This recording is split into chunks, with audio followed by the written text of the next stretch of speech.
All right. Hi, everyone. Good morning. This is OAPJC 67, right?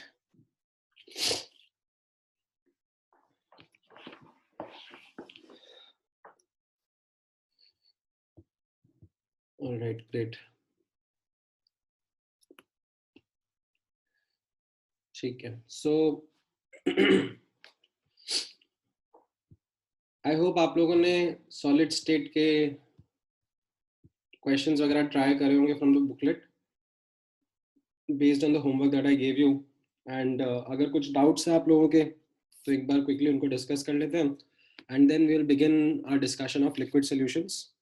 Right. So, as a quick understanding, I hope everyone is there on that Telegram group and everyone is clear of the targets to be done on the respective day of this week. कोई है जो कि उस मामले में unclear है?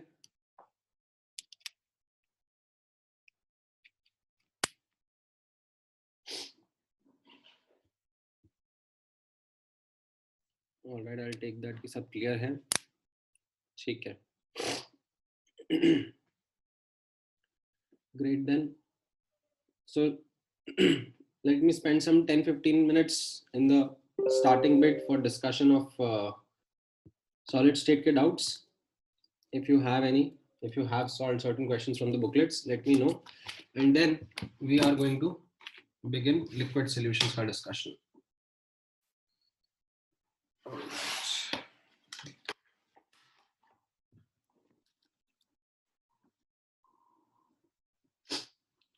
ठीक है. So अभिषेक ने डाला है HA2 में question 10. All right, give me a moment. Let me bring up the booklet.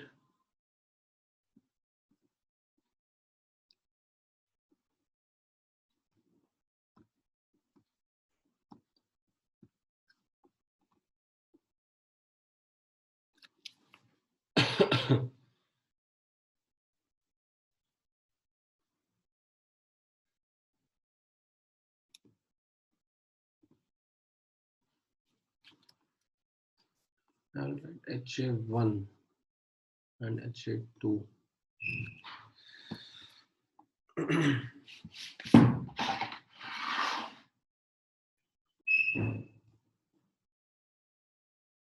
एक मिनट ना, my net is working a little slow.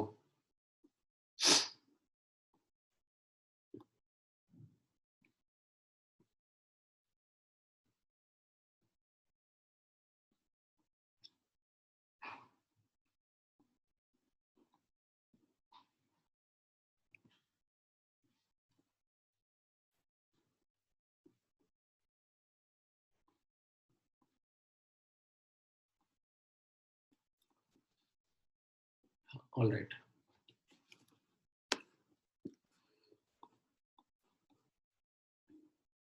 So एक एक करके चलते हैं. सबसे पहले अभिषेक ने डाला है डाउट HA2 में question number 10. Okay. HA2 question number 10 में अभिषेक आपको इलेक्ट्रोस्टैटिक फोर्स ऑफ अट्रैक्शन का यूज करना है.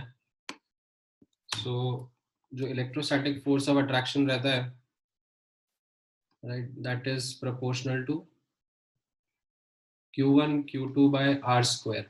राइट. तो यहाँ पर R तो सेम है, but charges in case of calcium oxide are double, right? That's why the lattice energy is going to be 4 times. ठीक है. Then ईशानी ने HA1 में पूछा है क्वेश्चन 10. एक मिनट, नहीं सॉरी, HA1 में क्वेश्चन नंबर 20. रुको, इसमें ये तो मतलब लाइक हमने पढ़ा ही है ना कि टेट्राहेड्रल वॉइड्स ऑक्टाहेड्रल से छोटे होते हैं.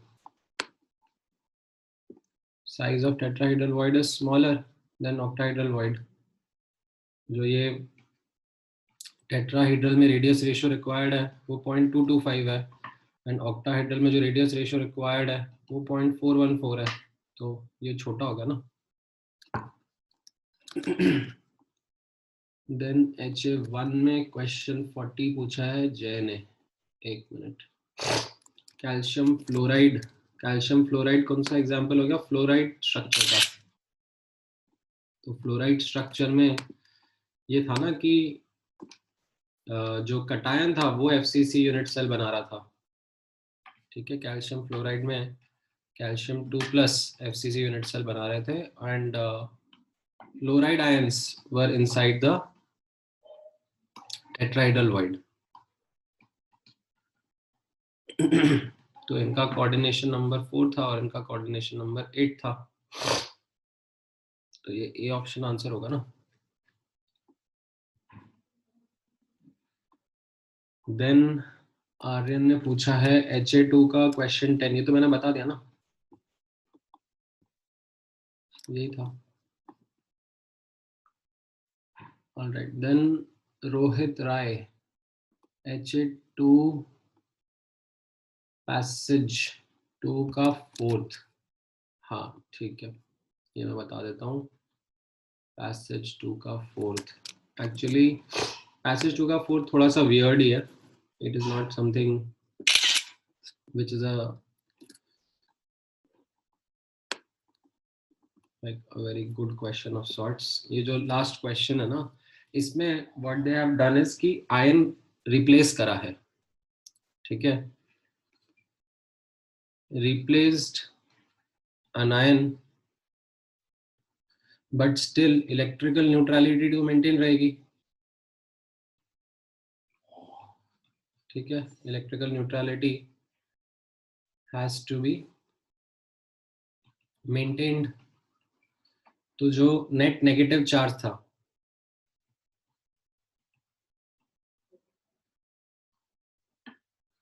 due to oxide ions, that has to be equal to the net negative charge by this new ion x minus 8/3 ion, right? तो यहाँ पर ये चार्ज -2 इंटू 4 क्या था? z वैल्यू थी ऑक्साइड आयंस की। यहाँ पर ये -8/3 इंटू नई z वैल्यू आएगी इसकी। तो इससे आप सॉल्व करोगे तो आपको z का आंसर मिल जाएगा 3, राइट? सो वैकेंसी कितनी हो गई? Vacancy created, earlier 4 oxide ions थे और अभी ये 3 ही एक्स आयंस रहेंगे, राइट? तो यहाँ से समझ में आया।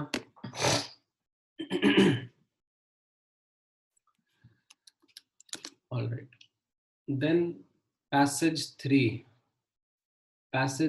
का 3, 4, 5 ये तो मैंने डिस्कस कर लिया था ना। Didn't I discuss them last time?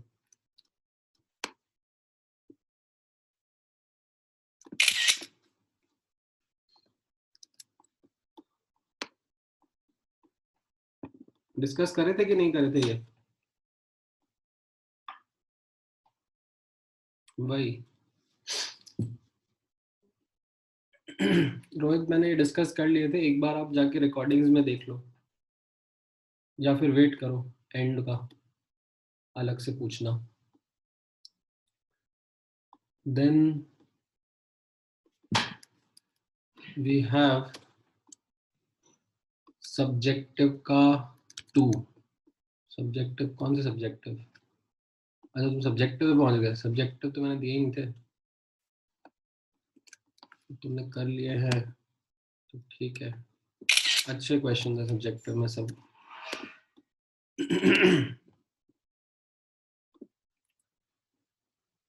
An element crystallizes into this structure may be described by a cubic type of unit cell having one atom in each corner and 2 atoms on one of its body diagonal। ठीक है, तो body diagonal का atom तो हम यही assume करेंगे completely inside होगा। ठीक है, तो इसमें z जो रहेगा वो 8 कॉर्नर पर 1/8 और फिर किसी भी एक डायगोनल पर on one of its body diagonals there are 2 atoms which are going to be say completely inside। so z का वैल्यू 3 हो गया, राइट? बाकी अब फिर आपको डेंसिटी निकालनी है। Z into m by na upon volume. अब बाकी आप सॉल्व करो, देखना इससे आंसर मैच करेगा क्या।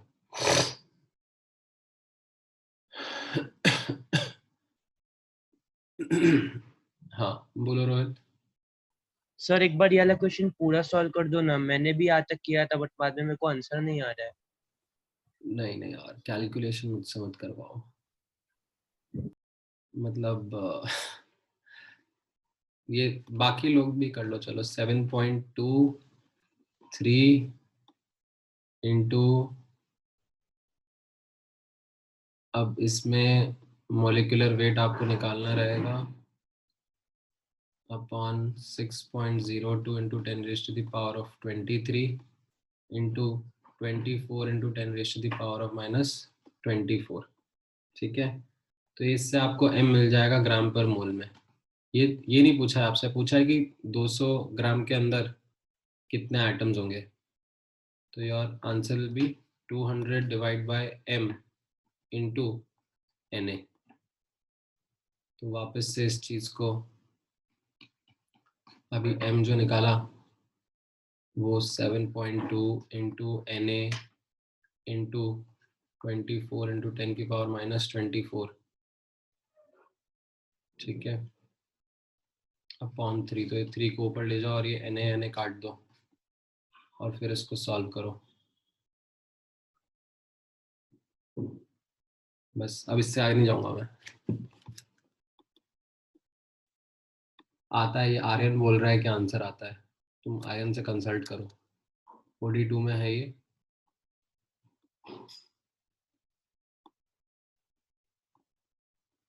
ऑल राइट, देन नेक्स्ट है रुपेश ने HA1 का क्वेश्चन 9। HA1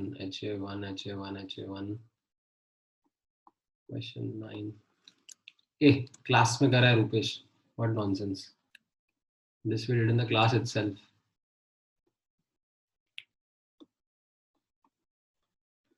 देन आर्यन पूछ रहा है सब्जेक्टिव का 7, सब्जेक्टिव का 7।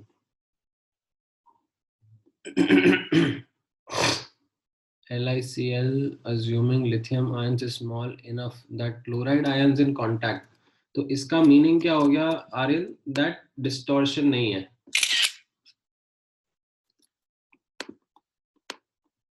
ठीक है, इसका मतलब मैं आपको एक बार समझा देता हूँ। Let me use up that NaCl diagram का फोटो, कभी जो पढ़ाया होगा मैंने आपको, कहाँ गया।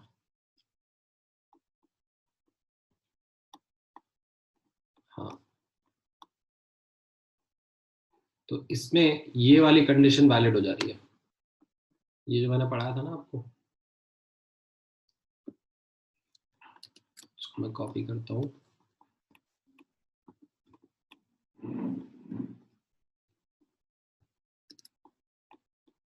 तो इसमें what it is saying is, एक तो ये है इसे r++r-8/2, दूसरा कह रहा है कि ये वाली कंडीशन वैलिड है 4r- = √2 है, that there is no distortion.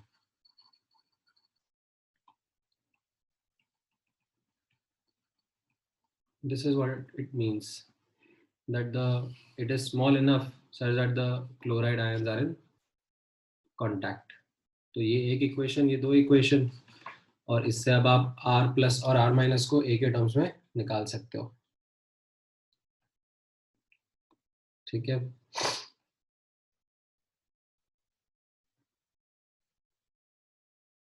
So as length आ गया, अब इससे आप निकाल लो।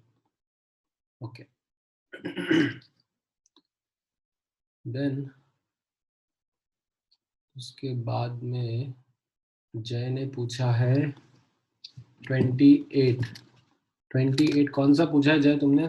HA1 पूछा है, HA2 पूछा है?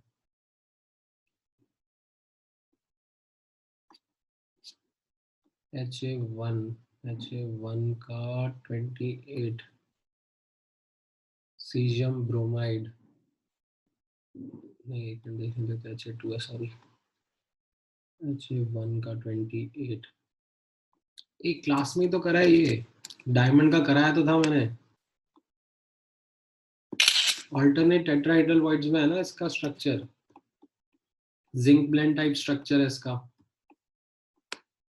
तो 50% टेट्राहेड्रल वॉइड्स ऑक्यूपाई कर रहा है। Alternate tetrahedral void like ZNS type structure.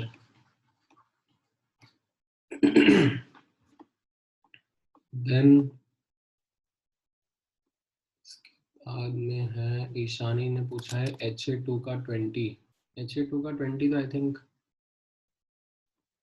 अरे क्या कर रही हो ईशानी, इंग्लिश है ये, इंग्लिश पर एटम है ना, how many octahedral voids are there per atom, तो n एटम्स के लिए n ऑक्टाहेड्रल वॉइड्स होंगे, तो पर एटम कितना होगा,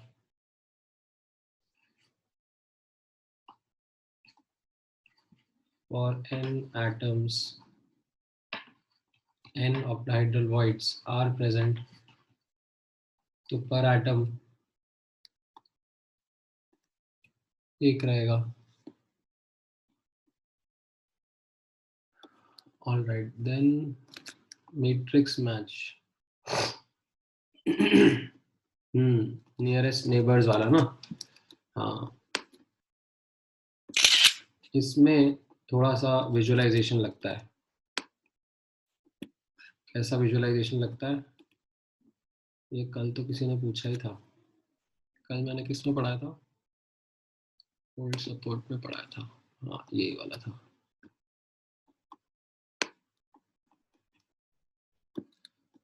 कॉपी करने दो फिर मैं बताता हूँ। हाँ देखो अब इसमें ये मेरा फोकस है जो मैंने हाईलाइट किया हुआ है, इसका फर्स्ट नियरेस्ट नेबर कौन सा होगा, ये जो मैंने रेड में इसके Cl माइनस रहेंगे, ऊपर नीचे आगे पीछे लेफ्ट राइट, ठीक है, इनका डिस्टेंस a/2 होगा, ठीक है, फ्रॉम द हाईलाइटेड एटम। फिर नेक्स्ट नियरेस्ट नेबर कौन से होंगे, जो मैंने ग्रीन में ब्लू हाईलाइट करे, ग्रीन में Na+ जो है, तो सॉरी मतलब हाँ ग्रीन से मैंने सर्किल किया हुआ है, ठीक है, ये वाले, ये नेक्स्ट नियरेस्ट नेबर ये हो गए Na+ हो गए, और इनका डिस्टेंस कितना हो गया, this will be half of the face diagonal, right, so ये √2 a/2 यानी कि a/√2 हो गए, ठीक है, ये इनका डिस्टेंस हो गया। फिर नेक्स्ट नियरेस्ट नेबर्स मतलब थर्ड नियरेस्ट नेबर्स हो गए, इनको मैं बोल देता हूँ सेकंड नियरेस्ट नेबर। फिर नेक्स्ट टू नेक्स्ट मतलब यानी कि इसको मैं थर्ड नियरेस्ट बोल देता हूँ, third nearest will be this corner के Cl-, ठीक है, इनका डिस्टेंस कितना हो जाएगा, they will be half of the body diagonal, सो ये √3 a/2 के डिस्टेंस पे हो गए, ठीक है, और ये क्या रहेंगे, दे विल बी Cl- आयंस, ठीक है, ये Cl- आयंस थे, ये Na+ आयंस थे, और ये जो फर्स्ट नियरेस्ट नेबर्स थे वो भी Cl- आयंस ही थे, ठीक है। एंड फोर्थ नियरेस्ट नेबर के लिए अब आपको यूनिट सेल के बाहर जाना पड़ेगा, तो उसमें ये जो बॉडी सेंटर पर था ऑक्टाहेड्रल वॉइड, अब fourth nearest neighbour would be इसके ऊपर वाले यूनिट सेल पर जो वापस बॉडी सेंटर पे प्रेजेंट होगा, Na+, तो ये a डिस्टेंस पे रहेगा और ये भी Na+ रहेगा, ठीक है, तो थोड़ा विजुअलाइजेशन लगता है, मतलब अच्छा क्वेश्चन है, समझ में आया ये?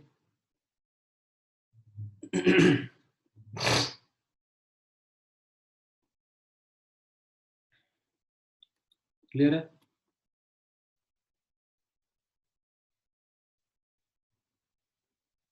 ऑलराइट। नेक्स्ट कौन सा था,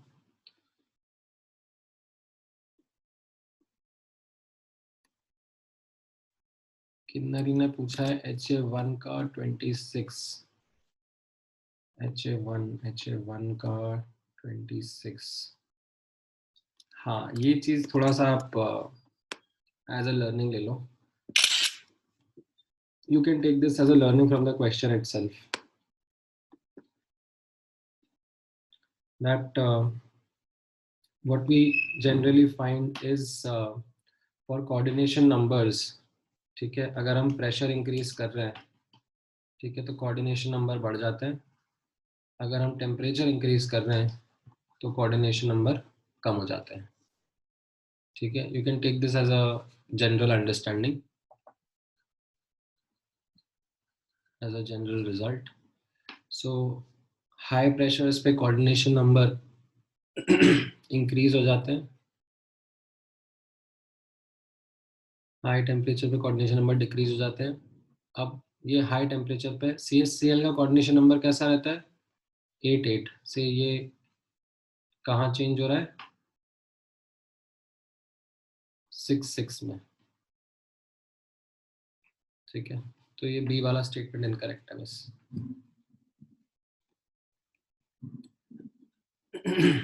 हाँ, मतलब काइंड ऑफ लॉजिकली भी इसको समझ सकते हो कि प्रेशर बढ़ाओगे तो राइट एटम्स पास आएंगे, कोऑर्डिनेशन नंबर इंक्रीज हो जाएगा, पैकिंग और एफिशिएंट होती है.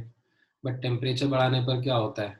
लाइक थर्मल वाइब्रेशन ज़्यादा होंगे, atoms might want to move away from each other, coordination number कम हो जाता है. ठीक है, ऑलराइट. देन HA1 में 49th HA1 में 49, ये तो अभी समझ में आ गया ना ईशानी, वो नेक्स्ट नियरेस्ट नेबर वाला यही डायग्राम है. ठीक है, ऑलराइट. Any other doubts?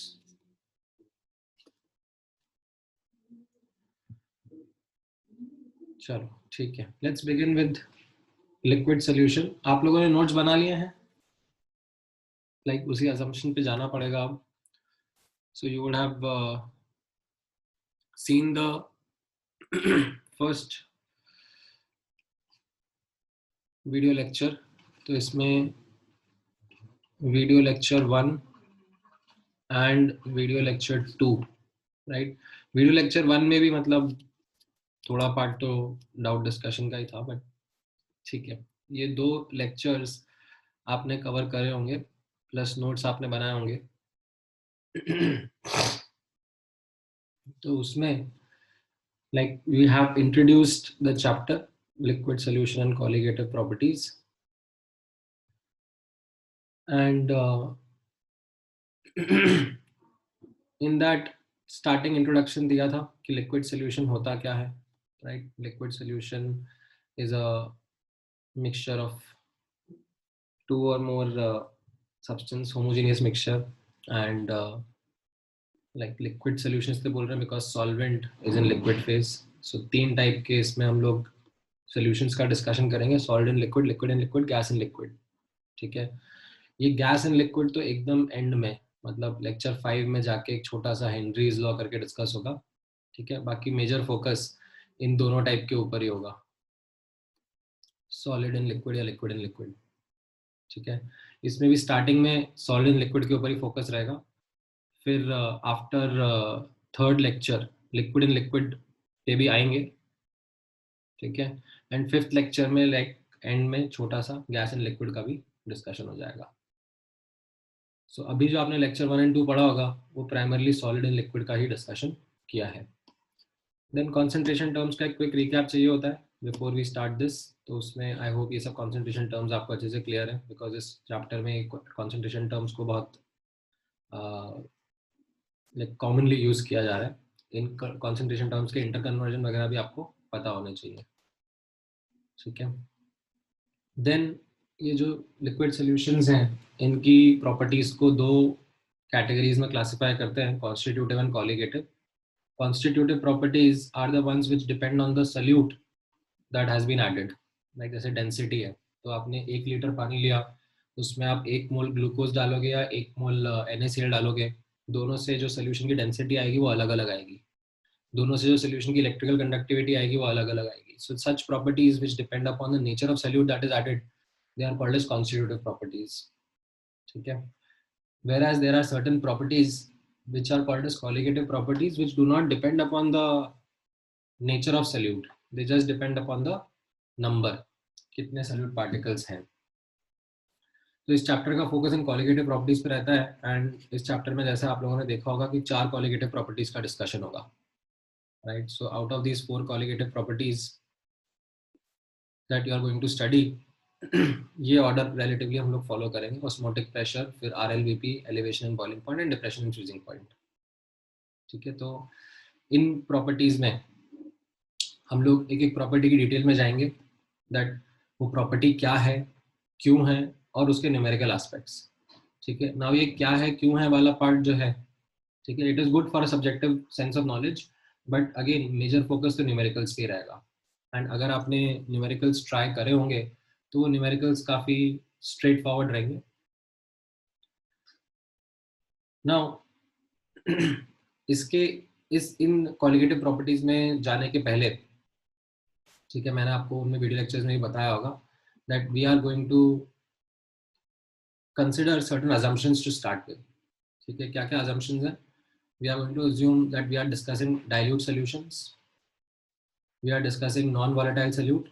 ठीक है, नॉन वॉलेटाइल सॉल्यूट का मतलब क्या हो गया कि जैसे मैंने यहाँ पर ये सॉलिड इन लिक्विड बनाया, सॉलिड इन लिक्विड बनाया, तो sugar in water, salt in water, ऐसा टाइप का लिया। ठीक है, जो सॉल्यूट है वो वोलेटाइल नहीं है, वो इवेपोरेट नहीं हो रहा है, वो स्टार्टिंग में हम लोग लेंगे, बाद में रिमूव करेंगे बट स्टार्टिंग में लेंगे। ठीक है, एंड तीसरा भी अजम्पशन जो ले रहे हैं स्टार्टिंग में इज दैट जो सल्यूट है वो डिसोसिएट या एसोसिएट नहीं हो रहा है, मतलब जितने पार्टिकल सल्यूट के हमने डाले उतने ही रहेंगे, लाइक वो कम ज़्यादा नहीं होंगे। सो स्टार्टिंग में आप देखोगे कि जो भी एग्जांपल्स डिस्कस करे होंगे उसमें ग्लूकोज को या यूरिया के सोल्यूशन को एनालाइज करा होगा, because these are non electrolytes basically. ये पानी में जाते हैं, डिजॉल्व होते हैं, बट डिसोसिएट या एसोसिएट नहीं होते। ठीक है, वंस इनके ऊपर आपकी अंडरस्टैंडिंग अच्छे से डेवलप हो जाएगी, फिर मैं ये तीसरा वाला अजम्पशन रिमूव कर दूंगा। ठीक है, एंड आपने देखा होगा कि हम लोगों ने वैन टॉप फैक्टर करके एक टर्म इंट्रोड्यूस करा है टू हेल्प अंडरस्टैंड अगर पार्टिकल्स एसोसिएट या डिसोसिएट हो रहे होंगे तो कैसा रहेगा। ठीक है, so with this thought process पहली कॉलिगेटिव प्रॉपर्टी आप लोगों को समझाई गई, बताई गई, विच वाज ऑस्मोटिक। अच्छा, यहाँ तक में किसी को कुछ डाउट है, something you would want to ask and understand?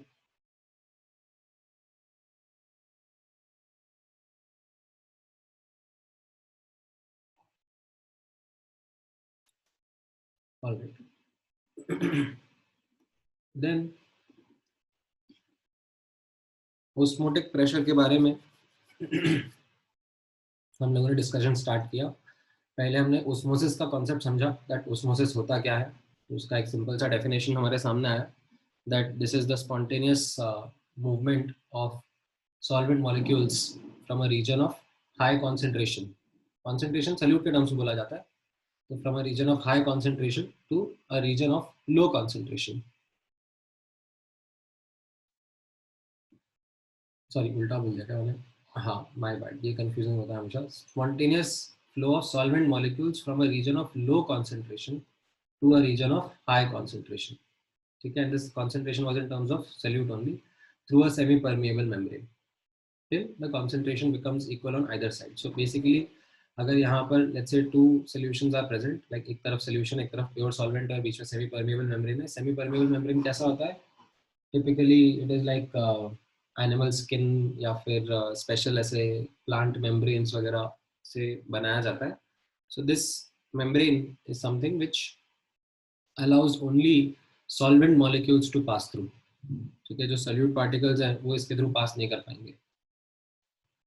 तो इसमें what we will observe is that naturally ये जो सॉल्वेंट के पार्टिकल्स हैं they will move into the glucose solution. ठीक है, move into this solution. Now what is osmotic pressure?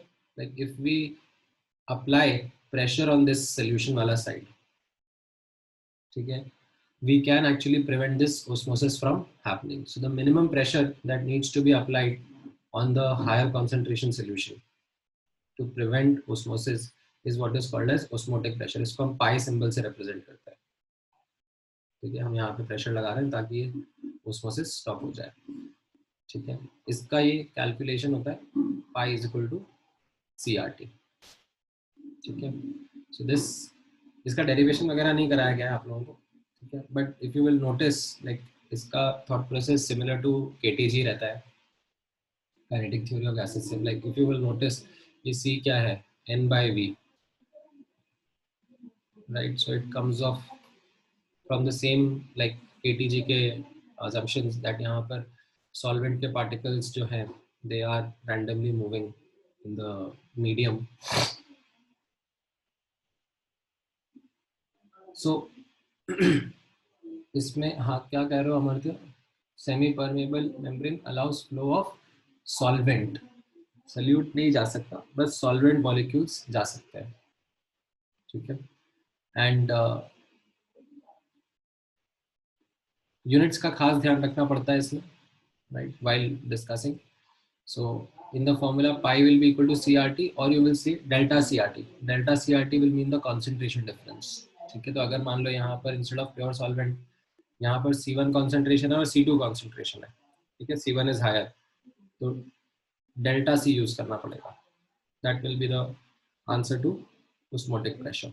And अगर यहाँ पर ये ATM लीटर्स की यूनिट में सब कैलकुलेशन हो रही है तो R का वैल्यू ध्यान से यूज करना 0.0821 and temperature is always to be used in kelvin, इन यूनिट्स का ही ध्यान रखना, बाकी तो बहुत सिंपल सा कैलकुलेशन है, ठीक है। देन आपको ये कुछ एक दो क्वेश्चंस का प्रैक्टिस कराया होगा, ठीक है, कि ऑस्मोटिक प्रेशर निकालो एंड आपको कंसंट्रेशन टर्म जो दिया जा रहा है वो मोलारिटी का नहीं है, तो you would have then converted into molarity and proper units use करके लाइक सिंपल फॉर्मूला अप्लाई करोगे, ठीक है। अच्छा, देन अगेन उसने बताया था कुछ टर्म्स यूज करी जाती है while talking about the osmotic pressure of solution, hypertonic, hypotonic, isotonic. तो इन टर्म्स का मीनिंग आपको पता होना चाहिए, कभी किसी क्वेश्चन में कहीं पे आ जाए तो you should know what it means. So it is when we are comparing two different solutions. किसी solution का अगर osmotic pressure ज़्यादा है तो उसको hypertonic solution बोलते हैं, किसी का कम है तो उसको hypotonic बोलेंगे। अगर दो solutions का same osmotic pressure है तो we'll call them isotonic. अच्छा, then there is something called as reverse osmosis also. This is something which finds practical applications in desalination plants. If we apply pressure greater than osmotic pressure, then what we can see is that we can make the solvent molecules move from high concentration to low. So यहाँ पर अगर हम लोग osmotic pressure से ज़्यादा pressure apply करेंगे तो फिर solvent can move from left to right, ठीक है। तो ये मान लो सी वाटर है, सॉल्टी है, और राइट हैंड साइड पे प्योर वाटर है, तो यहाँ पर सी वाटर के ऊपर आप हाई प्रेशर अप्लाई करोगे तो उसमें से water through this membrane will go on to the right hand side and salt molecules left hand side पे रह जाएंगे। So this is something which is used in desalination plants.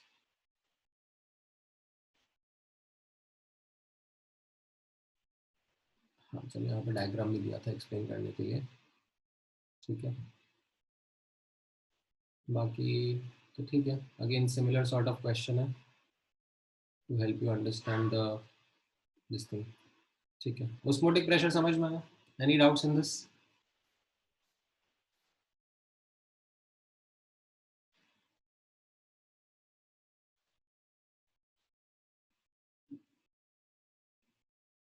All right. Then next colligative property का discussion करा जाता है which is relative lowering of vapor pressure, ठीक है।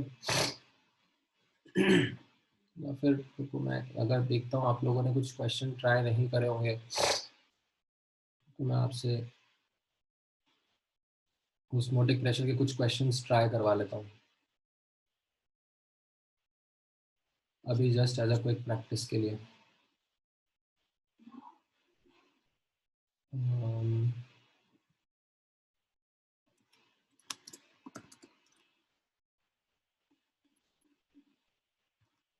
Give me a moment.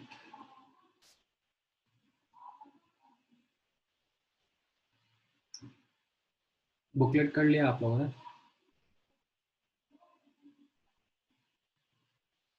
चलो बहुत अच्छी बात है। तो ऑस्मोटिक प्रेशर वाले में से किसी को कुछ डाउट है ऑस्मोटिक प्रेशर वाले क्वेश्चन में से?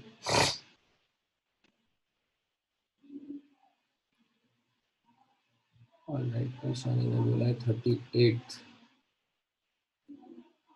रुको ईशानी मैं प्रिंट निकालता हूँ। हाँ, एक मिनट रुको।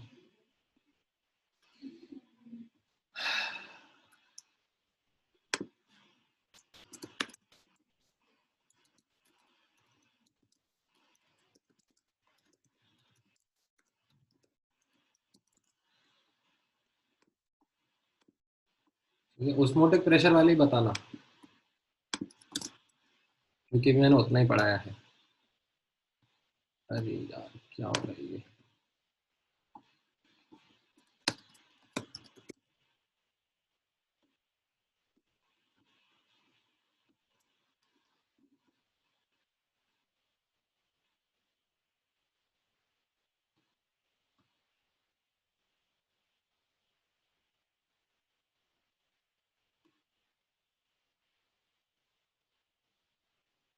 हाँ हाँ हाँ, नहीं नहीं, वेंट ऑफ फैक्टर वाला नहीं, अभी वेंट ऑफ फैक्टर मैंने पढ़ाया नहीं ना, तो या तो फिर मुझे वेंट ऑफ फैक्टर पे, या तो चलो मैं क्विकली एक बार कवर कर देता हूँ, फिर एक साथ डाउट्स लेते हैं। Let me cover this part also. मेरी बुकलेट भी समाव पता नहीं क्यों नहीं खुल रही है। Let me just quickly get done this part, the theory part also, फिर एक साथ क्वेश्चंस का डिस्कशन करते हैं। तो ये relative lowering of vapour pressure का भी कॉन्सेप्ट आपको समझाया। दैट पहले तो आपको प्योर सॉल्वेंट का बताया होगा दैट वेपर प्रेशर का मतलब क्या होता है, ठीक है। So you would have understood this concept of equilibrium between the two phases, and then you would have understood that जो ये equilibrium पर vapors pressure exert करते हैं उसको vapor pressure बोला जाता है, right? And this vapor pressure is only a function of temperature, ठीक है, based on your understanding from again chemical equilibrium, right? So ये वाला understanding आप लोगों ने वाटर के लिए उसमें नोट्स में आई थिंक देखा भी होगा। जैसे अगर यहाँ पर मुझे ये वेपर प्रेशर का डिपेंडेंस देखना है टेम्परेचर के ऊपर, तो you can think of it as the equilibrium constant only, right.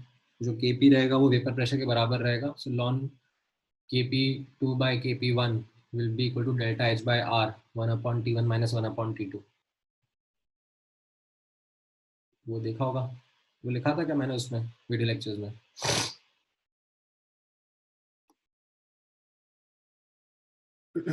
हाँ ठीक है।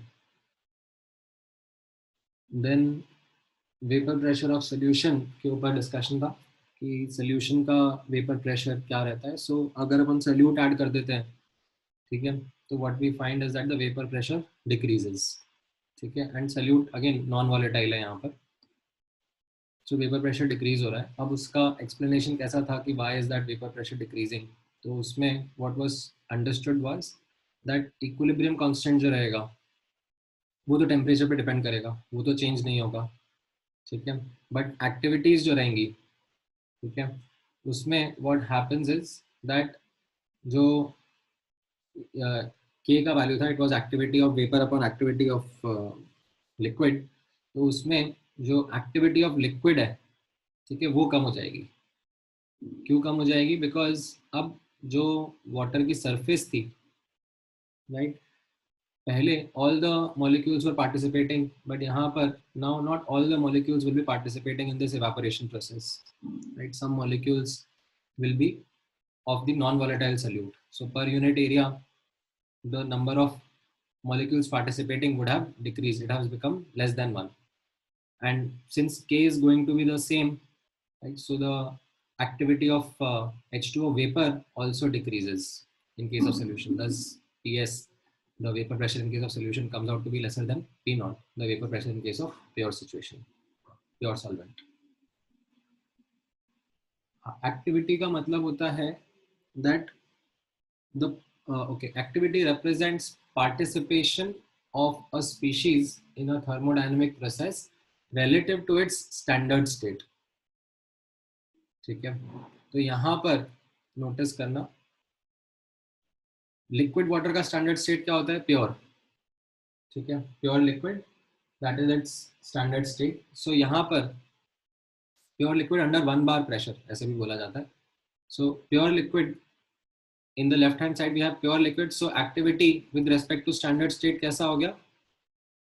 Like same, तो we replace activity by 1 over here.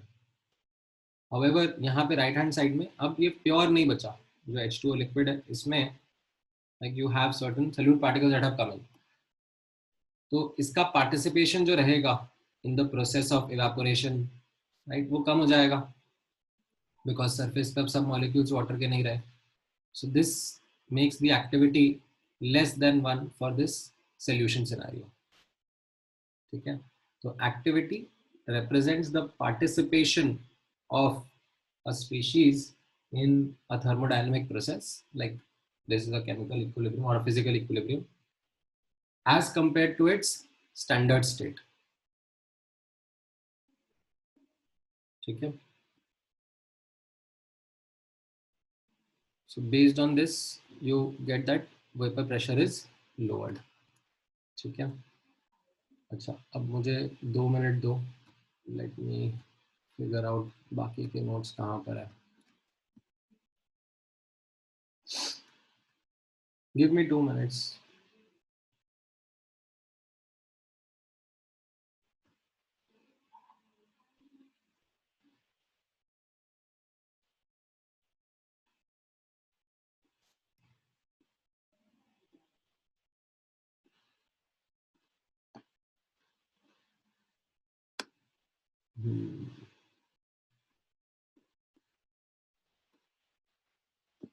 कहाँ तक था लेक्चर 2 में,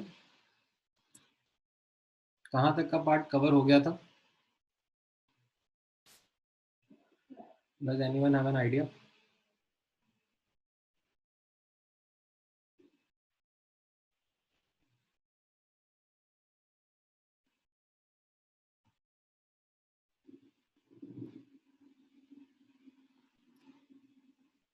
मुझे तो एग्जैक्टली लास्ट टॉपिक उसमें याद था, उसमें वैन ऑफ फैक्टर वगैरह वाला पार्ट कंप्लीट हो गया था क्या?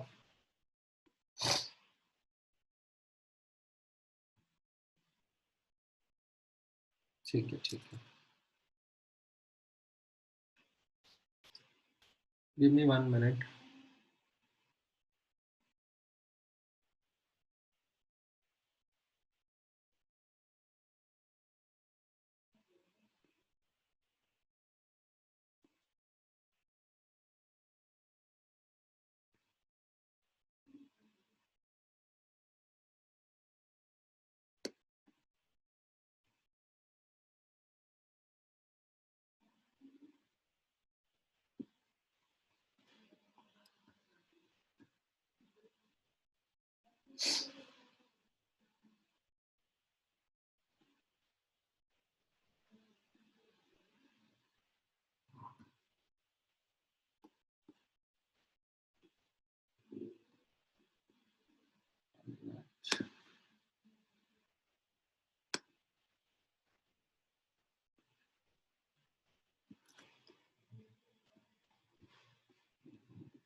Just getting done.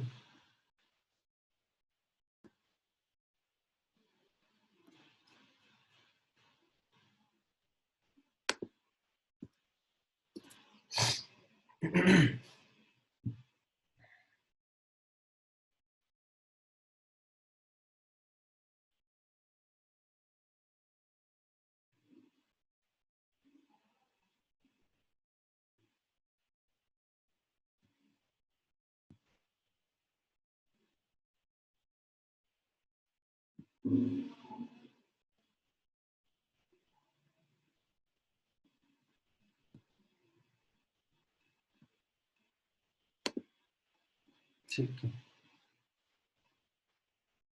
हाँ, सो यहाँ तक का हमने देख लिया था. We were talking about the understanding by lower vapour pressure gets lowered.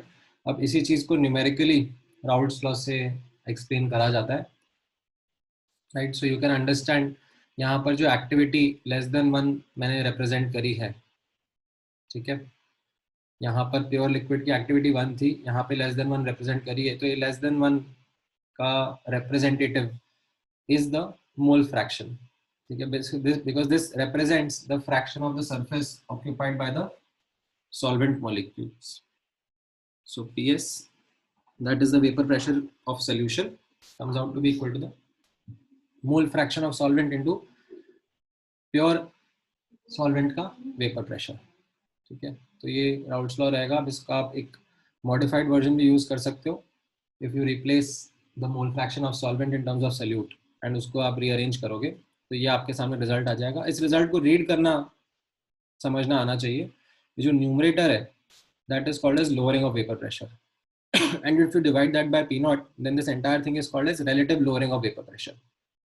तो किसी क्वेश्चन में आपसे वेपर प्रेशर ऑफ सोल्यूशन पूछ सकते हैं तो आपका आंसर PS होगा. किसी क्वेश्चन में आपसे लोअरिंग ऑफ वेपर प्रेशर पूछ सकते हैं तो आपका answer P naught minus PS होगा. किसी क्वेश्चन में आपसे relative lowering of vapour pressure पूछ सकते हैं तो आपका answer P naught minus PS upon P naught होगा.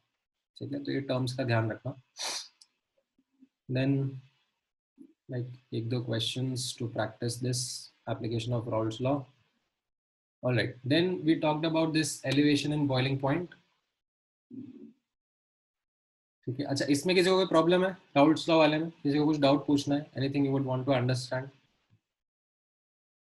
वेपर प्रेशर कम क्यों हुआ एंड उसका ये फॉर्मूला कहाँ से आया राउल्ट्स लॉ का?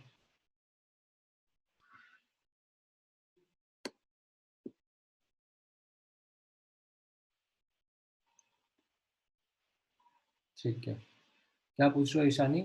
Last point was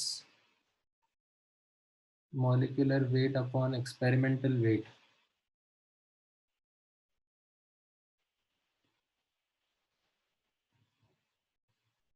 I is equal. अच्छा तुम वैंटॉफ फैक्टर पे आ गई क्या? अभी वैंटॉफ फैक्टर पे नहीं आया मैं ईशानी, अभी रुक जाओ.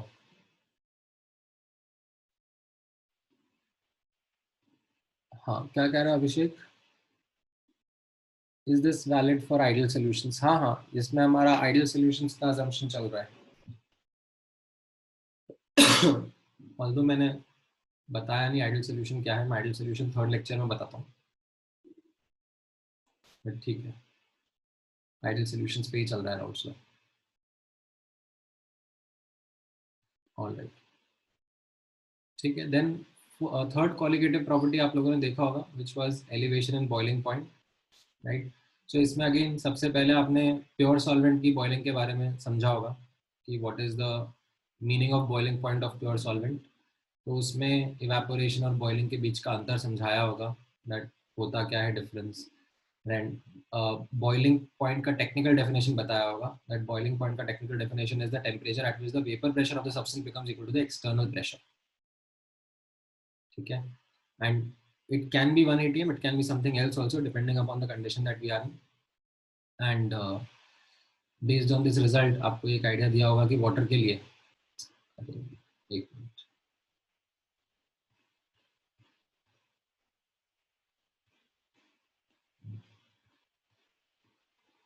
ठीक है, दैट फॉर वाटर लाइक जैसे 25 डिग्री सेंटीग्रेड पे वेपर प्रेशर 23.8 mmHg रहता है. 100 डिग्री सेंटीग्रेड पे it becomes equal to 760 mmHg which is our atmospheric pressure. That is why we say that 100 degree centigrade पे वाटर बॉइल्स. ठीक है, if you are at a higher altitude, ठीक है, जहाँ पे एक्सटर्नल प्रेशर कम होगा तो कम टेम्परेचर पर भी वाटर बॉईल हो सकता है. ठीक है, तो ये प्योर सॉल्वेंट का एक बॉइलिंग पॉइंट का अंडरस्टैंडिंग आपको बताया गया था. ठीक है, देन आपको बताया गया कि अब सोल्यूशन जब बनता है, जब सल्यूट ऐड कर देते हैं, नॉन वॉलेटाइल सल्यूट ऐड कर देते हैं, तो बॉइलिंग पॉइंट इंक्रीज हो जाता है. There is an elevation in boiling point. कैसे? तो यहाँ पर आप नोटिस करना, इसको यहाँ ग्राफ के थ्रू समझाया गया था दैट प्योर सॉल्वेंट में जो वेपर प्रेशर रहता है, सोल्यूशन का वेपर प्रेशर उससे कम हो जाता है. So as to achieve the same external pressure, what you will have to do is you will have to have a higher temperature for solution, as you can notice from this graph. So boiling point of solution is greater than the boiling point of the pure solvent. ठीक है.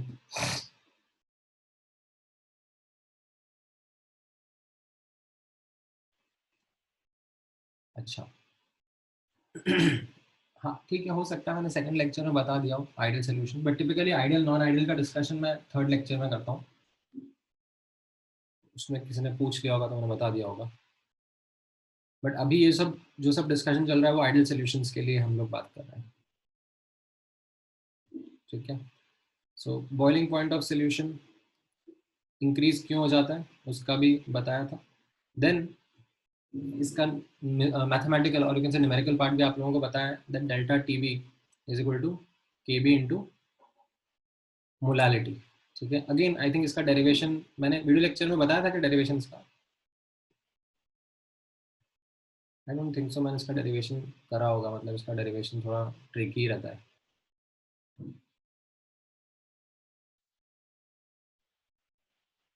हाँ नहीं, वो derivation मतलब उसका इसका derivation भी again यहीं से ही आता है, like this is the thermodynamic equation जहाँ से we will have to change the derivation करते हैं, फिर ये बेसिकली 1/T1 माइनस 1/T2 इनको एलसीएम लेकर लाइक फिर T1 T2 क्योंकि बहुत पास होते हैं तो उनको टीबी के बराबर करके लाइक ये जो रिजल्ट है केबी का ये वहीं से निकल के आता है, बट ठीक है लेट इट बी। आपको ज़रूरत नहीं है इसका, मिल जाएगा if you go in any of the standard text books, like मतलब आप एटकिंस में या फिर एबिंग में या किसी भी ऐसी बुक में जाओगे ढूंढोगे तो इसका डेरिवेशन देखने को मिल सकता है, but no need, I don't think आपको यहाँ पर इसमें डीप डाइव करने की ज़रूरत है। ठीक है, क्योंकि इसमें थोड़े से थर्मोडायनेमिक्स के हायर कॉन्सेप्ट्स आते हैं, आप सीधे रिजल्ट याद रखो that the elevation boiling point is equal to K B into M, where Kb is called as molar elevation constant। ठीक है, and m is the molality, again units का ध्यान रखना। ठीक है, delta Tb is the elevation boiling point, so it is the boiling point of solution minus boiling point of pure solvent। ठीक है, इस Kb को एबिलोस्कोपिक कांस्टेंट भी कहते हैं, तो इसका यूनिट केल्विन केजी पर मोल रहेगा। नाउ जैसे वाटर का एक वैसे तो क्वेश्चंस में आ जाता है, बट ठीक है अगर आइडिया रहेगा तो बेटर रहेगा दैट वाटर का केबी इज 0.52 केल्विन केजी पर मोल, एंड ये जो केबी है इसका value is also something which if you remember the formula तो it will be helpful, R T V square upon 1000 L V. Right, ये जो फॉर्मूला है इसमें 1000 यूज करा जा रहा है बिकॉज इसमें स्पेसिफिकली लाइक कैलोरीज की यूनिट में और ग्राम की यूनिट्स में वर्क करा जा रहा है। ठीक है, एसआई यूनिट्स में जाओगे तो 1000 गायब हो जाएगा। ठीक है, तो आपको ये दोनों फॉर्मूलाज देखने को मिल सकते हैं depending upon the source that you have. ठीक है, बुकलेट में आई थिंक ये फॉर्मूला दिया हुआ है, अगर आप कोई दूसरी टेक्स्ट बुक्स पढ़ोगे तो ये वाला फॉर्मूला भी आपको मिल जाएगा। ठीक है, तो इसमें लेटेंट हीट जो होता है वो जनरली कैलोरी पर ग्राम में होता है, बट अगर आप एंथैल्पी ऑफ वेपराइजेशन के बारे में बात करोगे तो वो केजी पर मोल या जूल पर मोल किलो जूल पर मोल के टर्म्स में लिखा जाता है। ठीक है, तो इसमें यूनिट्स का ध्यान रखते हुए केबी का फॉर्मूला स्लाइटली वेरी कर सकता है। ठीक है, ये आई थिंक वीडियो लेक्चर में मैंने नहीं बताया होगा, मैंने सिर्फ लेफ्ट वाला फॉर्मूला बताया होगा, ये राइट वाला चाहिए तो आप लोग अपने नोट्स में ऐड कर सकते हो।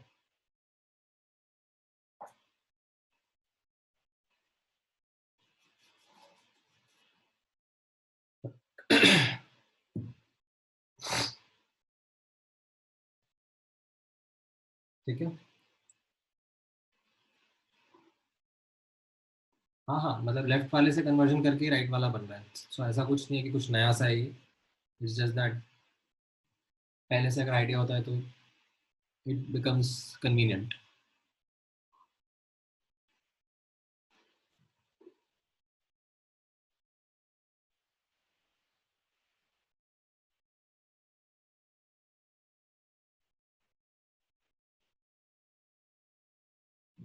ऑलराइट, लिख लिया ये वाला।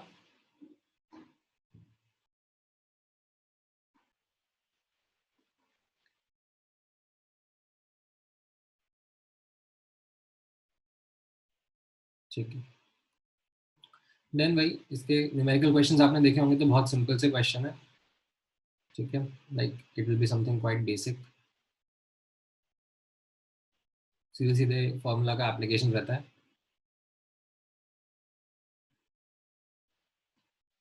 Then depression and freezing point is the fourth colligative property which is taught. So इसमें what we are saying is that freezing point of a pure solvent, it decreases, ठीक है, when a solute is added. So freezing point of solution will be less than the freezing point of the pure solvent, right? And इस चीज को explain करने के लिए again ये 3 phase diagram का यूज किया जाता है, ठीक है.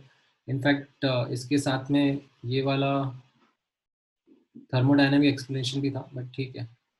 ये 3 phase diagram was something which would have been a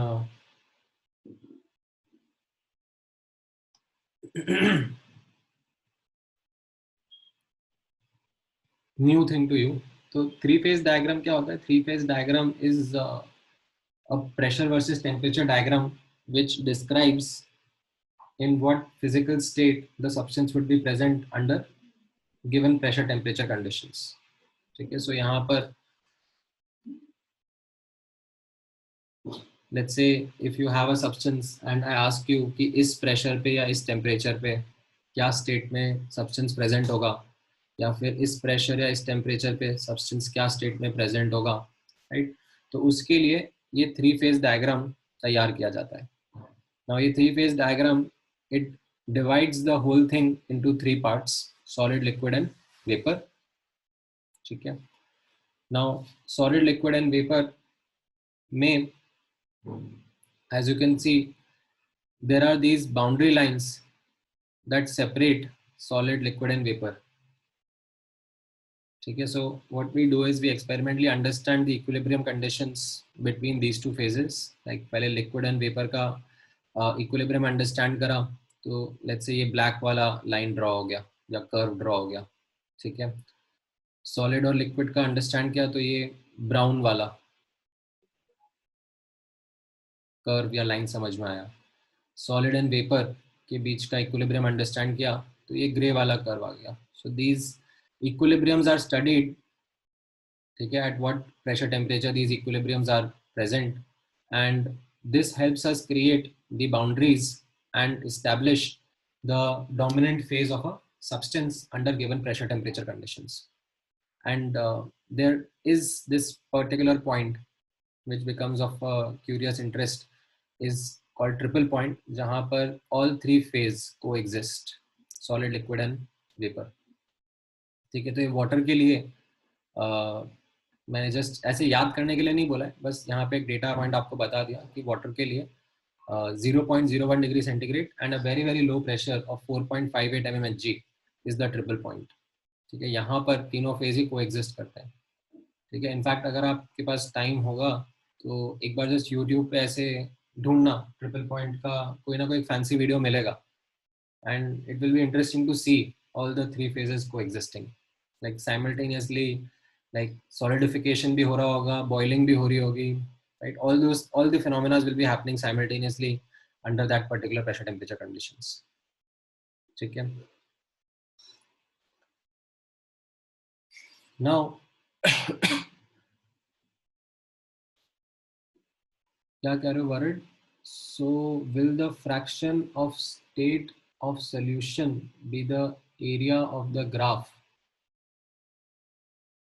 नहीं, अभी तो मैं ये प्योर सॉल्वेंट के बारे में बता रहा हूँ. ये मैंने प्योर सॉल्वेंट का आपको डिस्क्राइब करा. ये black line, brown line and grey line, ये प्योर सॉल्वेंट की मैंने बात करी, ठीक है.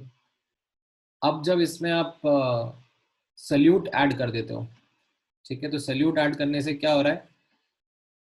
सल्यूट ऐड करने से वेपर प्रेशर कम हो जा रहा है, ठीक है. And that is where this blue curve, ठीक है, that corresponds to the liquid vapour curve of solution, ठीक है. एंड इससे आपको अभी जस्ट थोड़ी देर पहले मैंने बताया था कि बॉइलिंग पॉइंट का एलिवेशन समझ में आता है, that to reach the T external of 1 atm you have a requirement of a higher vapor pressure, ठीक है. नाउ अच्छा, इसमें हाँ कई बार ओके, अनिरुद्ध का डाउट है is that something similar to liquefaction of gases? Well, ये वाला जो कर्व है, ठीक है, लिक्विफिकेशन ऑफ गैस वाला, वो जो आपने पढ़ा था वो P वर्सेस V डायग्राम था. Although the same concept was being explained, but it was P versus V diagram, PV. उसमें टेम्परेचर फिक्स करके दिया था, ठीक है, and you used to draw these different different isotherms. This is a P versus T diagram. ये catch है यहाँ पर.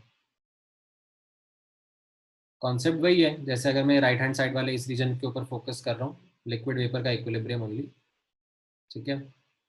अच्छा, इसमें क्रिटिकल पॉइंट कहाँ पर होगा? इसमें क्रिटिकल पॉइंट यहाँ पे राइट में कहीं पे जाके होगा. मतलब ये जो ग्राफ है ना, ये थोड़ा और आगे जाएगा और आगे जाने के बाद में कहीं पे ये स्टॉप हो जाएगा, ठीक है. ये जिस ग्राफ पे, ये जिस टेम्परेचर पे आगे जाके स्टॉप हो रहा है, that will be your critical temperature. वहां पर क्या रहेगा? वेपर और लिक्विड के बीच का अंतर नहीं बचेगा. मतलब फिर what we say that beyond that temperature, vapour पे आप कितना ही प्रेशर लगा दो, यू कांट लिक्विफाई इट, ठीक है. वो यहाँ पे राइट हैंड साइड में कहीं पे जाके रहेगा, ठीक है. वो मैंने यहाँ पे ड्रॉ नहीं करा था, ठीक है, but that critical temperature will be somewhere on the right hand side. मतलब अगर मैं कहीं से वो डायग्राम ढूंढ के दे सकता हूँ आपको, रुको एक minute, let me, triple phase diagram मिल जाएगा कहीं ना कहीं विकी पे वगैरह पे, यू विल फाइंड दैट. हाँ, ये रहा, give me a moment.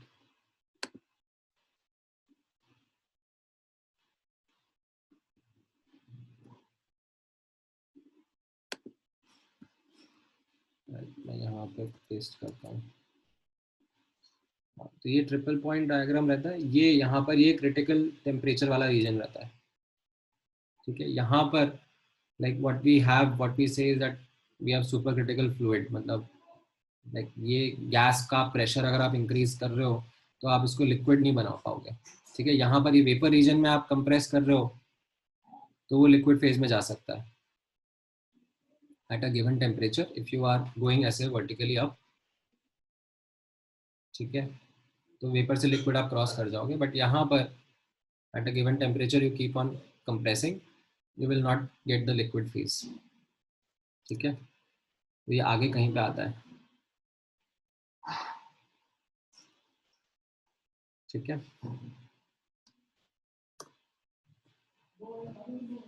Anyways, coming back, तो समझ में आया तुमको? किसने पूछा था ये? अभिषेक. ये ट्रिपल पॉइंट नहीं है, क्रिटिकल पॉइंट, ठीक है, वो अलग है.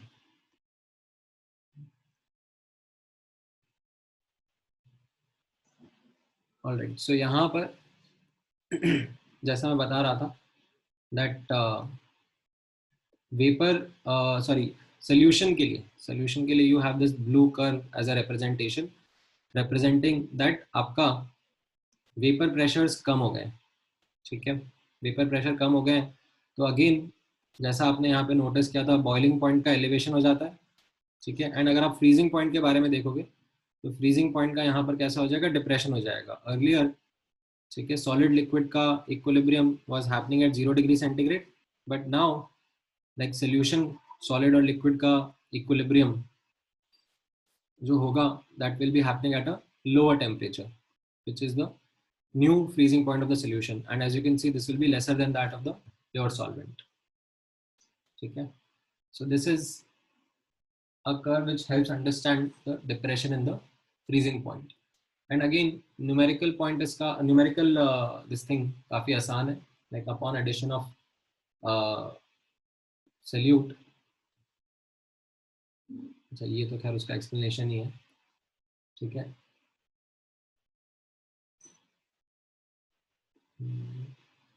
ठीक है, ये इसका न्यूमेरिकल रिजल्ट था. The delta TF will be equal to molality into KF.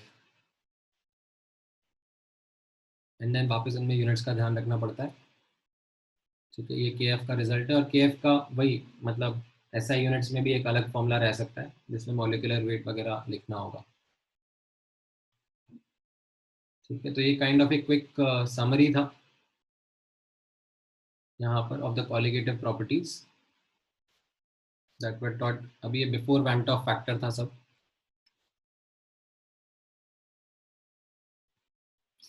हाँ, you have osmosis and osmotic pressure and उसका क्या न्यूमेरिकल एस्पेक्ट है, वेपर प्रेशर का क्या न्यूमेरिकल एस्पेक्ट है, बॉइलिंग पॉइंट एलिवेशन का एंड फ्रीजिंग पॉइंट डिप्रेशन का। तो ये न्यूमेरिकल पार्ट अगर आप ध्यान में रखोगे तो आपके most of the questions will be sorted.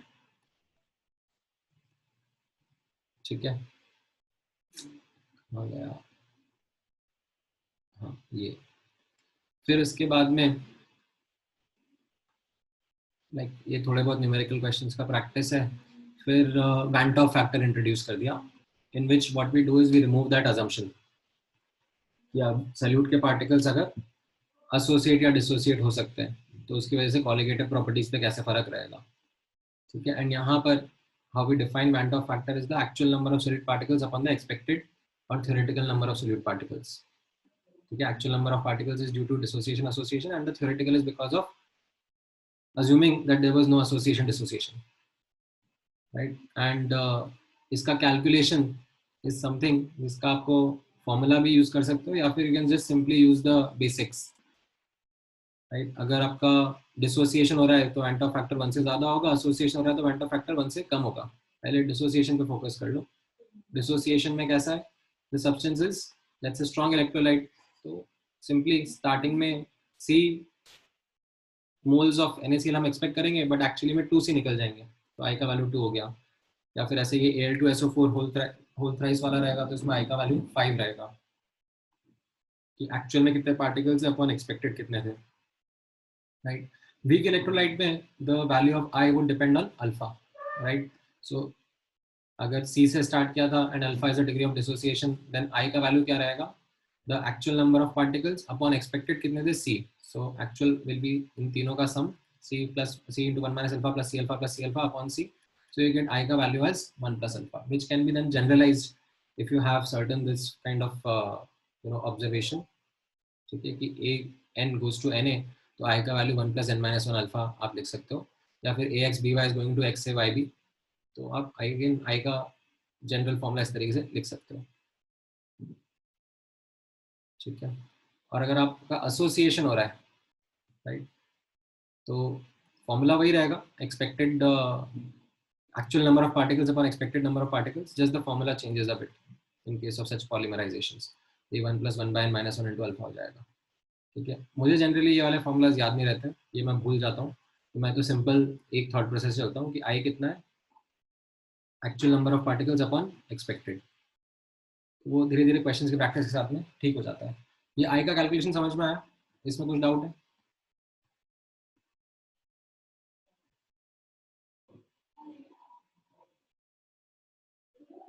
ठीक है, बीच में पूछ लेना कहीं पे भी कुछ अटक रहे हो तो।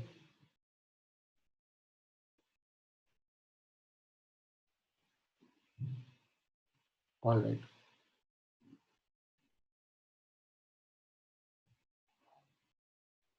नाउ अब नोटिस करना है इससे कॉलिगेटिव प्रॉपर्टीज पे क्या इफेक्ट पड़ता है। तो वैन टॉप फैक्टर के बारे में मैंने बताया, colligative properties are dependent on the number of solid particles and I is also representing the actual number of particles, so colligative properties become directly proportional to I. ठीक है, तो अभी जितने भी अपन ने कॉलिगेटिव प्रॉपर्टीज के न्यूमेरिकल रिजल्ट सीखे थे उसमें बस ये आई से मल्टीप्लाई करना सही रहेगा। ठीक है, सो ऑस्मोटिक प्रेशर आपका ICRT हो जाएगा। ठीक है, वेपर प्रेशर में यहाँ पे I into mole fraction of solute आप लिख सकते हो। ठीक है, ऑफकोर्स इसमें एक छोटा सा डाउट रहता है स्टूडेंट्स को कि ये मोल फ्रैक्शन जो है इसमें सल्यूट के particles upon solvent plus solute रहता है, right? So it is not something which is directly proportional, it is moles of solute upon moles of solute plus moles of solvent.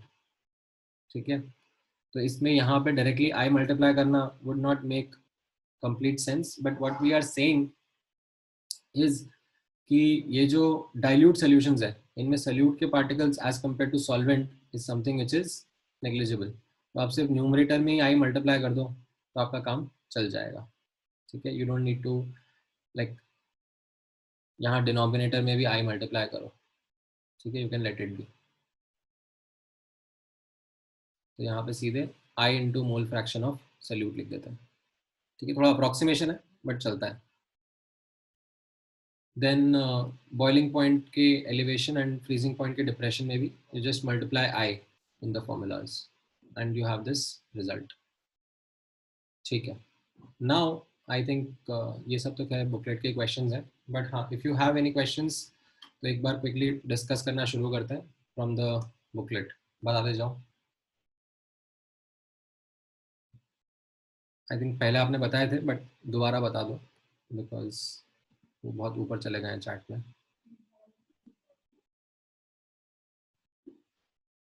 हाँ ठीक है. सो 34 से स्टार्ट करेंगे. एक मिनट रुको.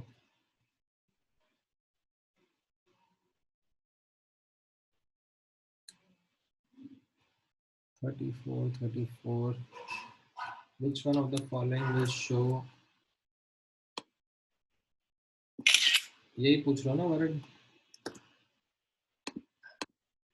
Which one of the following will show minimum osmotic pressure when they have equal concentration? So pi is equal to ICRT, right? तो यहाँ पर I का वैल्यू 3 लगेगा. ये सब है तो स्ट्रॉन्ग इलेक्ट्रोलाइट्स ही, राइट. सो इसमें मिनिमम वैल्यू I की इन केस ऑफ AgNO3 आ रही है, तो इसका ऑस्मोटिक प्रेशर सबसे कम रहेगा. ठीक है. देन 38 पूछा है. ठीक है. तो 38 में भी आपको which of the following cases osmosis takes place? ठीक है. तो अब A में नहीं होगा, राइट, क्योंकि A में I इंटू C दोनों का सेम रहेगा. ठीक है. 0.1 इंटू 2 एंड 0.2 इंटू 1. ठीक है. Glucose will be non associating non dissociating only. ठीक है. तो A के अंदर like 0.1 into 2 versus you have 0.2 into 1. फिर C ऑप्शन में आप देखो. C ऑप्शन में कैसा है, यहाँ पर I का वैल्यू 5 रहेगा, तो 0.05 इंटू 5 वर्सेस यहाँ पर I का वैल्यू 3 रहेगा. ठीक है. तो ये दोनों डिफरेंट रहेंगे, तो यहाँ पर ऑस्मोटिक प्रेशर का डिफरेंस रहेगा एंड ऑस्मोसिस होगा. ठीक है. बी ऑप्शन में दोनों ही ये नॉन इलेक्ट्रोलाइट है, तो 0.1 इंटू 1 वर्सेज 0.1 इंटू 1, तो इसमें भी ऑस्मोसिस नहीं होगा. डी ऑप्शन में ये 10 की पावर -3 होगा ये, तो 10 की पावर -3 इंटू यहाँ पर वेंट ऑफ फैक्टर 3 रहेगा, और यहाँ पर 1.5 इंटू 10 की power -3 into went of factor 2 रहेगा. तो यहाँ पर भी दोनों का ऑस्मोटिक प्रेशर सेम आ गया, तो यहाँ पर भी ऑस्मोसिस नहीं होगा. तो इसका आंसर आपका सी ऑप्शन हो जाएगा.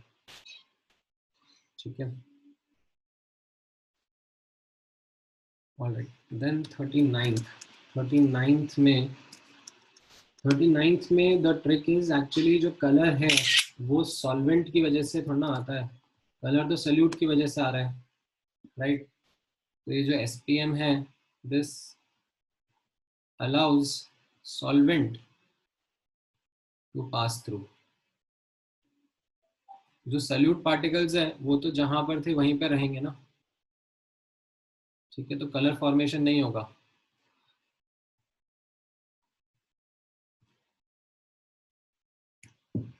ठीक है. ऑस्मोसिस होगा but only solvent will move, not the solute particles. तो ये कॉम्प्लेक्स नहीं बन पाएगा ना. ठीक है. Alright. Then 18th and 19th. Okay. 18th में dimerization trimerization, so this is association happening ना. तो यहाँ पर आप नोटिस करना, like this is AN giving NA, oh sorry उल्टा बोल दिया तो dissociation हो गया, like NA is giving AN, right. and I का इसमें आपने क्या रिजल्ट सीखा था, I is equal to 1 + 1/n minus alpha. ठीक है, अब डाइमराइजेशन में n2 रहेगा, ट्राइमराइजेशन में n3 रहेगा, उसको सब्स्टिट्यूट करो and you will get the answer of what will be the went of factors. ठीक है,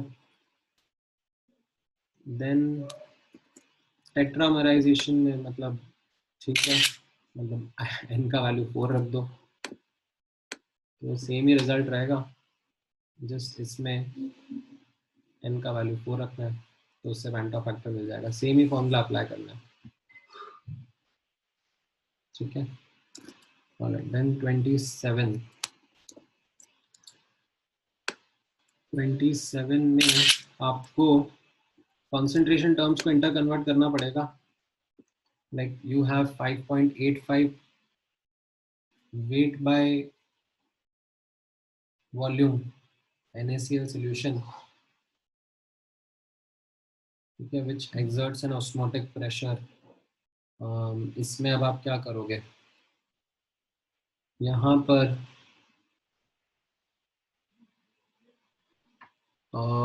नहीं, आपको सब में निकालना ही पड़ेगा, मतलब मेहनत करनी पड़ेगी।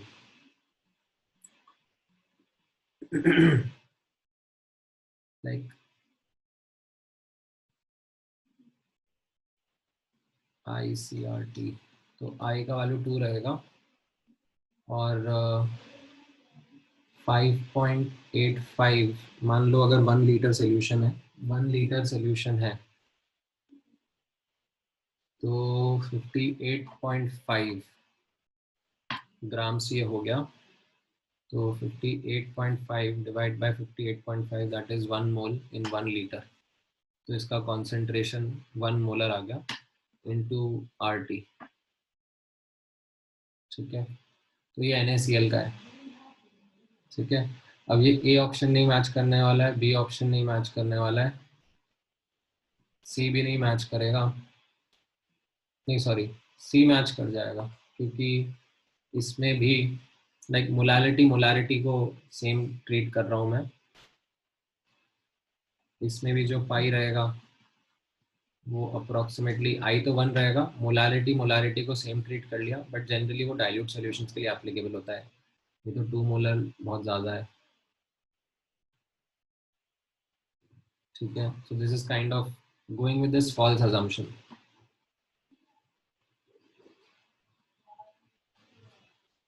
ऐसा होता डाइल्यूट केसेस में, ये तो ज़बरदस्ती लेना पड़ रहा है। ठीक है, 47 which of the following has highest freezing point, तो डिप्रेशन जिसमें सबसे कम होगा उसका फ्रीजिंग पॉइंट हाईएस्ट होगा ना,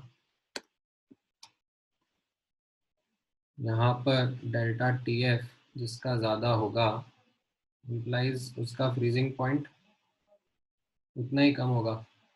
ठीक है, और यू कैन से the other way around, delta TF जिसका कम होगा उसका फ्रीजिंग पॉइंट ज़्यादा होगा। तो यहाँ पर ये I का वैल्यू 2 देगा, ये I का वैल्यू 3 देगा, ये I का वैल्यू 4 देगा और ये I का वैल्यू 1 देगा। तो डेल्टा TF किसका सबसे कम होगा, इसका, right, and as a result freezing point इसका सबसे हाईएस्ट होगा। ये बिकॉज ये डेल्टा TF का डिप्रेशन इन फ्रीजिंग पॉइंट है। ऑलराइट, 59th में क्या करना है,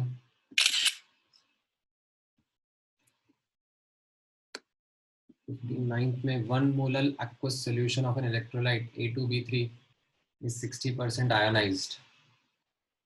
Okay, the boiling point of the solution at 1 atm would be, तो इसमें ये I will be 1 + 5 - 1 into alpha, यहाँ पे ये 5 रहेगा ना, A2B3 है, तो आई एम अज्यूमिंग कि इसको 2A और 3B में डिसोसिएट करना होगा। तो यहाँ से आप I निकालो और बाकी को फॉर्मूला से पुट कर दो। ठीक है, अल्फा 60% दिया हुआ ही आपको। ठीक है, कर लोगे चैतन्य आगे?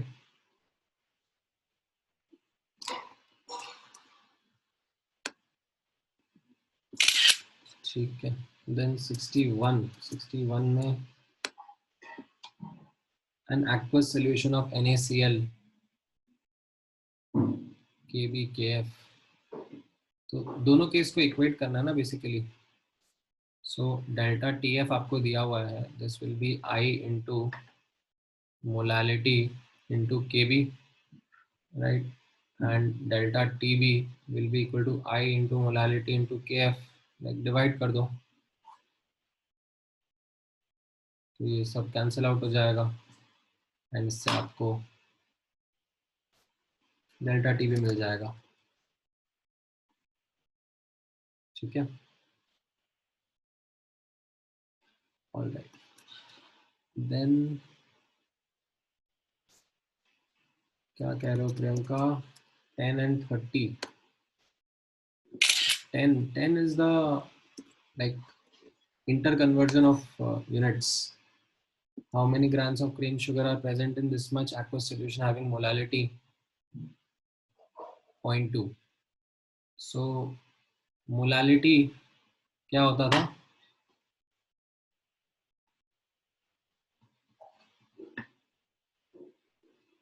ठीक है, molality is moles of cane sugar upon mass of solvent, moles of solute upon mass of solvent in kg. तो अब यहाँ पर सोल्यूशन का मास दिया हुआ है आपको. ठीक है, तो आप केन शुगर का मास m मान लो, तो m डिवाइड बाय 342 ये मोल्स हो गए, राइट. और सॉल्वेंट का मास कितना हो जाएगा? 534.2. ये सोल्यूशन का मास हो गया, माइनस सोल्यूट का मास अपॉन 1000. ये आपको 0.2 दिया हुआ है, तो इससे आप m सॉल्व कर लो. ठीक है, तो इससे आपको ये आंसर मिल जाएगा. ठीक है, देन 30th में equal volume of 2 0.1 glucose solutions are mixed. तो वॉल्यूम डबल हो गया ना.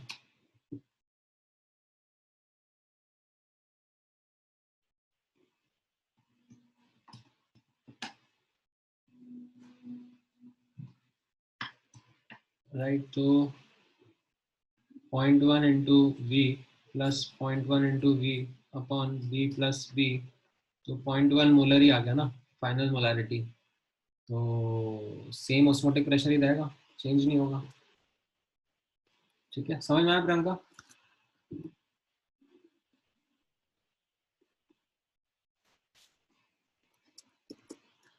ऑलराइट, देन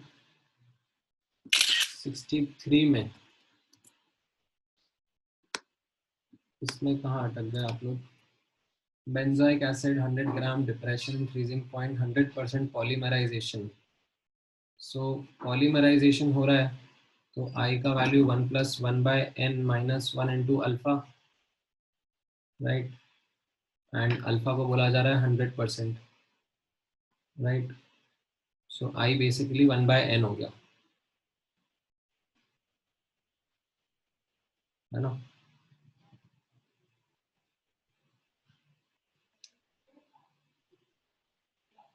तो अब आप I से n निकाल लो, मतलब delta TB is equal to I into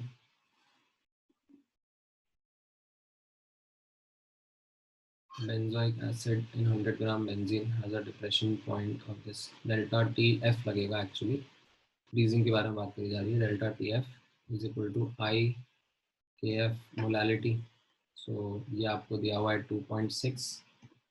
ये I आपका 1/n रहेगा. KF आपको दिया हुआ है 5.2 और मोलालिटी आपको निकालनी पड़ेगी 12.2 डिवाइड बाय मॉलिक्यूलर वेट. ये मोल्स आ जाएंगे अपॉन 0.1. 100 ग्राम बेंजीन दिया हुआ है, तो इससे आप n निकाल लोगे. ठीक है, देन 33 में तो आपको बस इतना ही करना है ना.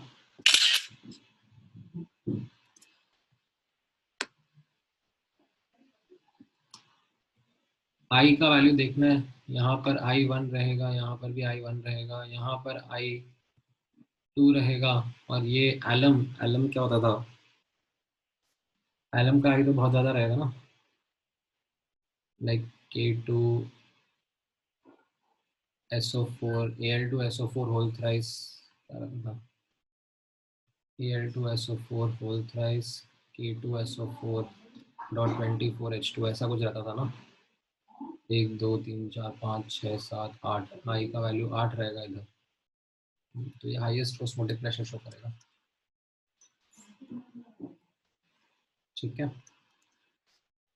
ऑलराइट, और बताओ, एनी अदर डाउट्स?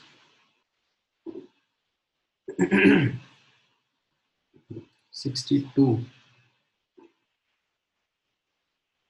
62 में तो वो बस यूनिट्स का ध्यान रखना है, बाकी तो वो केबी वाला फॉर्मूला यूज करना है, राइट। ये जो केबी वाला फॉर्मूला था,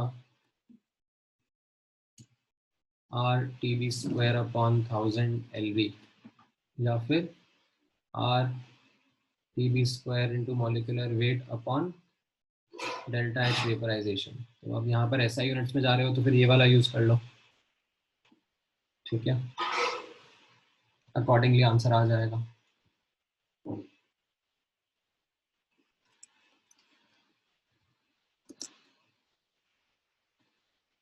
ठीक है, so alright, so I think next lecture का टारगेट अब आप लोगों को क्लियर है, क्या करना है वो भी मैंने भेज दिया था, ठीक है। And I am sure that most of the students who are sitting today would have not attempted the booklet, ठीक है। लाइक मेरा एक जनरल अंडरस्टैंडिंग ये रहेगा कि out of all the students maybe 80% of students, 80 70 80% of the students would have actually watched all the videos, like all the videos as in like video lecture 1 and video lecture 2, and उसमें से भी like a lesser percentage would have made notes, and even further lesser percentage would have actually solved the booklet, ठीक है। तो आप लोग कोशिश करना that you are covering up, and next class में भी मैं ये डाउट्स ले लूँगा आप लोगों के फ्रॉम द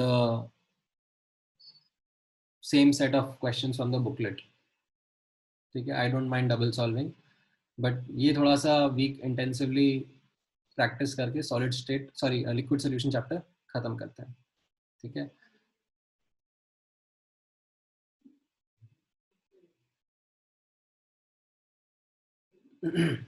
हाँ हाँ, नेक्स्ट क्लास में मैंने और होमवर्क दिया हुआ है, तो जो लोग कर पा रहे हैं वो करो, जो लोग नहीं कर पा रहे हैं वो आप पुराना जितना कर पा रहे हो उतना करो, लेकिन पूछो, पार्टिसिपेट करो, like don't be so docile in the class कि बस आए हैं बैठे हैं प्रवचन सुन रहे हैं, चल रहा है यहाँ पे, डाउट्स है तो पूछ के क्लियर करो भाई, ठीक है। सॉलिड स्टेट के भी ले लूंगा मैं, आई डोंट माइंड, ऐसा नहीं है कि मैंने सॉलिड स्टेट के आज डाउट ले लिया तो अगली क्लास में नहीं लूंगा, I will dedicate some 15-20 minutes to solid state in the next class also, ठीक है। तो अगर आपके कुछ पुराने सॉलिड स्टेट के पाप हैं वो धोने हैं तो वो भी कर लेंगे, एंड लिक्विड सोल्यूशन के आज के एज वेल एज जो भी नेक्स्ट टारगेट रहेगा उसका भी विल टेक केयर, ठीक है। बट अपनी तरफ से एफर्ट मारना शुरू करो। All right, any other doubts, something you would want to ask and understand?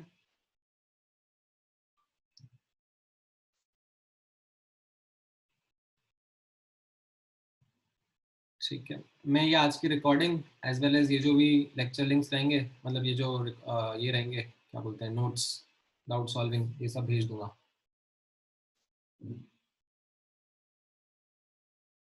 ठीक है।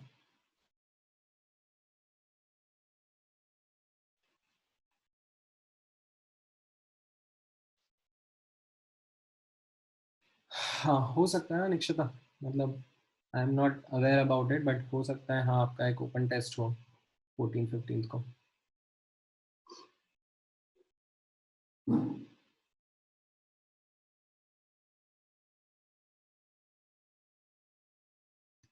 ऑल राइट, और कुछ पूछना है, एनी अदर डाउट्स गाइस?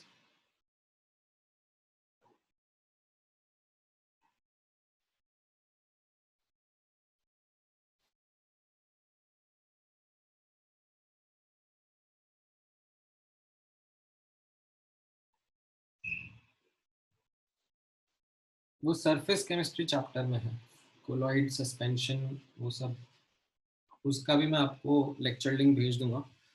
वो एक ही लेक्चर रहेगा सरफेस केमिस्ट्री का 5 घंटे का, तो वो एक वीडियो लेक्चर है मेरे पास में, वो मैं आप लोगों को भेज दूंगा। उसमें से major thing is already there in the booklet, like उसमें थ्योरी बहुत है, तो एनसीईआरटी और उससे आप पढ़ोगे बुकलेट की थ्योरी से, तो वो आपका कवर हो जाएगा। और वो एक लेक्चर लिंक रहेगा 5 घंटे का, जो आप देखोगे तो it will help you understand the concepts.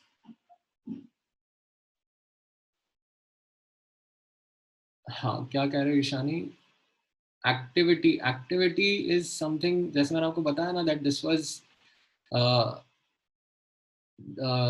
Explain to you या फिर shown to you long back, जब अपन लोग केमिकल इक्विलिब्रियम चैप्टर पढ़े थे, कि कोई एक थर्मोडायनेमिक प्रोसेस हो रहा है, और लेट्स से वो थर्मोडायनेमिक प्रोसेस एक रिएक्शन ही है, ठीक है, या कोई फिजिकल या केमिकल इक्विलिब्रियम ही है, तो उसमें डिफरेंट डिफरेंट स्पीशीज पार्टिसिपेट कर रही हैं, ठीक है। अब वो जो स्पीशीज पार्टिसिपेट कर रही हैं, उनके पार्टिसिपेशन को हम लोग थर्मोडायनेमिकली समझते हैं through this term called as activity. Now, definition wise, this activity represents the participation of a species in a given thermodynamic process as compared to its standard state. ठीक है। अब जैसे कोई गैशियस स्पीशीज रही, तो gaseous species का standard state होता है 1 बार प्रेशर, 1 बार पार्शियल प्रेशर। तो अगर कोई स्पीशीज है जिसका इन the reaction partial pressure is से 200 mmHg, तो फिर हम उसकी एक्टिविटी क्या लेते हैं, like we take the activity to be that vapour pressure only, because standard के रिलेटिव में विच इज 1 बार 760 mmHg, ठीक है, that vapour pressure which is it is exerting is 260 by like 760 in terms of bar, ठीक है। 200 या क्या बोला था मैंने, जो भी बेसिकली वेपर प्रेशर रहेगा, जो पार्शियल प्रेशर रहेगा गैशियस स्पीशीज का, वो हम लेते हैं। अगर कोई एक्वा स्पीशीज रहती है, तो उसका स्टैंडर्ड स्टेट कैसा डिफाइन होता है, 1 मोलर कॉन्सेंट्रेशन का। तो in the reaction if that species is at 0.5 molar concentration, तो we'll take that as the activity. Solids and liquids के लिए एक्टिविटी हम लोग 1 लेते हैं, क्योंकि हम लोग ये मान के चलते हैं कि प्योर फॉर्म में वो प्रेजेंट है, बट अगर कहीं पे इम्प्योर फॉर्म में प्रेजेंट है, तो फिर उनकी एक्टिविटी कम हो जाएगी ना।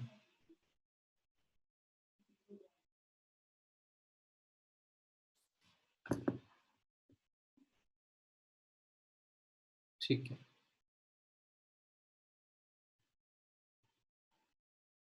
All right. चलो फिर अब आज का लेक्चर क्लोज करते हैं। We have next class on Thursday, नहीं थर्सडे नहीं, फ्राइडे।